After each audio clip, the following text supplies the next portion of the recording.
پریشانی موقع دعا کردن. پیل رهبر وسیکی سرود خنن هدایت کنی.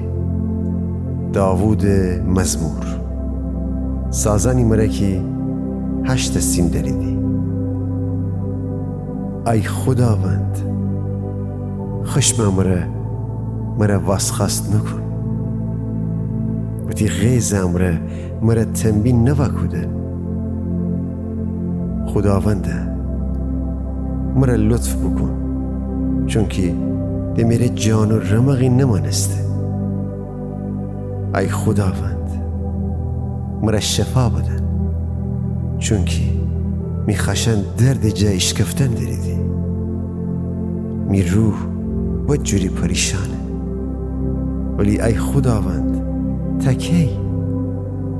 خداونده وگرد بیه و می جان خلاص کن تی محبت وسی مرا نجات بدن چونکه به مرد آدم نتنه تره یاد ببره. کیسه کی بتنه مردیان دنیا درون تره ستایش بکنه. نال زین جا خسته یم. هر شب می رخت خوابه ارسو مرا پرا کنم و می تخت خوابه گریه مرا هسته کنم. می چومن غم و غرصه جا کم سو ببستید و تمام می دشمنان وسی تارا بستید. ای تمام بدکاران می جا دوره بید چونکه خداوند می گریه صدای گوش بده.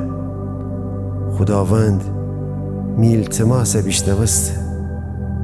خداوند می دعای قبیل کنی. می دشمنان همه تن خجالت زده و بجور پریشان احواله بیدی.